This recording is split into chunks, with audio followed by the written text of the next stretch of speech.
जिस तट पर प्यास बुझाने से अपमान प्यास का हो, उस तट पर प्यास बुझाने से प्यासा मर जाना अच्छा है। जय हिंद, जय भारत साथियों। तो दोस्तों, आज के इस वीडियो के अंदर अपन समझने वाले हैं मेवाड़ के महाराणा लाखा की एक रोचक कहानी के बारे में, जिससे राजस्थान के अधिकतर कंपटीशन में बहुत ही एक महत्वपूर्ण क्वेश्चन पूछा जाता है कि किस महाराजा ने मिट्टी का किला बनाकर अपनी प्रतिज्ञा पूर्ण की। दोस्तों, बात है उस समय की जिस समय मेवाड़ के राजा थे राणा लाखा। मेवाड़ के महाराणा लाखा के समय ही उदयपुर में जावर की खान की खोज हुई थी और मेवाड़ के महाराणा लाखा के समय ही उदयपुर में पिछोला झील के किनारे नटनी का चबूतरा बना था। दोस्तों, मेवाड़ के महाराणा लाखा की शादी हुई थी बूंदी के चौहान जो थे ना, वो हाड़ा चौहान थे, उनकी एक राजकुमारी के साथ मेवाड़ के महाराणा लाखा की शादी हुई थी। राणा लाखा की शादी होने के पश्चात महाराणा चित्तौड़गढ़ दुर्ग में आकर रहने लगे। दोनों की जिंदगी एकदम खुशहाल चल रही थी। रानी भी राजा से बहुत ही अच्छी तरीके से रहती थी और राजा भी उनसे बहुत ही अच्छी तरीके से रहते थे। दोस्तों, एक समय शाम का वक्त था। मेवाड़ के महाराजा राणा लाखा खाना खाने हुए बैठे हुए थे, यानी भोजन के लिए बैठे थे। रानी उन्हें भोजन परोस रही थी। भोजन परोसते समय राणा लाखा ने अपनी रानी से पूछा कि रानी बताइए, आपको चित्तौड़ कैसा लगा। रानी ने जवाब दिया कि चित्तौड़ बहुत ही गजब का है, मुझे बहुत अच्छा लगा, लेकिन बूंदी से थोड़ा कम अच्छा लगा। राणा ने फिर पूछा कि रानी सही बताओ, आपको चित्तौड़ कैसा लगा। तो रानी ने जवाब दिया कि चित्तौड़ वाकई में बहुत अच्छा है, लेकिन बूंदी से थोड़ा कम अच्छा है।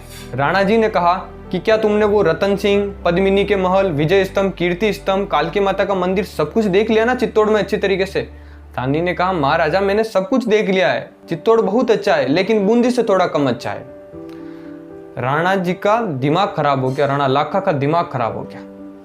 राणा लाखा ने कहा कि चित्तौड़ बूंदी से कम अच्छा है। राणा हमेशा आगे वाले शब्द पे ध्यान नहीं दे रहे कि चित्तौड़ अच्छा है, उनको वही सुनाई दे रहा था कि बूंदी से कम अच्छा है।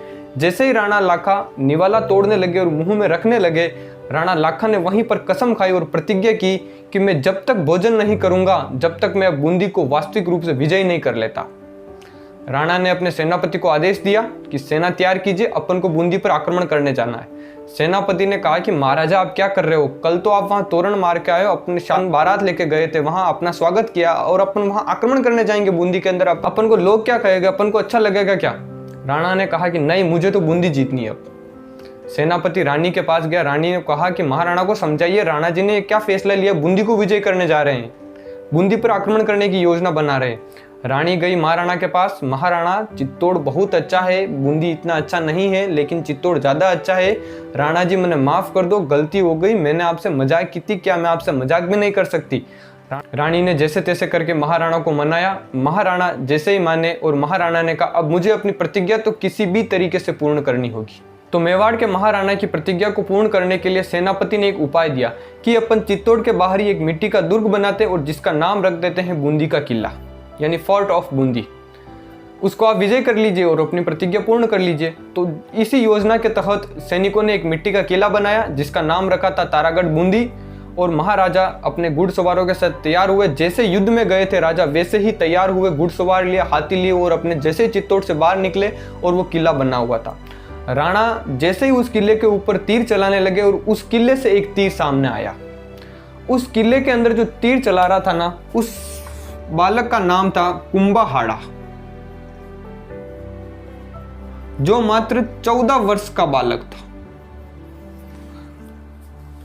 दोस्तों, पुराने समय में जब महारानी शादी करके आती थी ना, तो उसका भतीजा या भाई हमेशा उसके साथ में आता था। तो हाड़ी रानी चौहानों की जो हाड़ी रानी थी ना, उसके साथ में कुंभाहाड़ा उसका भाई साथ में आया हुआ था। राणा ने आदेश दिया कि अंदर जाके देखो कौन है जो अपन पर तीर चला रहा है, इस दुर्ग को कौन मुझे नहीं जीतने दे रहा है। अंदर जाके देखा तो उसका ही सालाजी थे, यानी महाराणा लाखा के तो सालाजी लगते, तो महाराणा लाखा का ही सालाजी था जिसका नाम था कुंभाहाड़ा। राणा लाखा ने समझाया कि आप कुंभाहाड़ा जी, आप साइड में आ जाइए, मुझे इस दुर्ग को विजय करने दीजिए।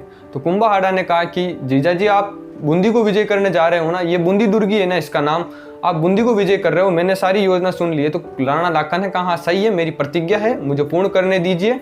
लेकिन कुंभाहाड़ा ने कहा कि जब तक एक एक हाड़ा जिंदा रहेगा बूंदी का, तब तक आप असली बूंदी क्या नकली बूंदी को भी विजय नहीं कर पाओगे। आपको बूंदी के इस नकली किले को जीतने से पहले मुझसे युद्ध करना पड़ेगा।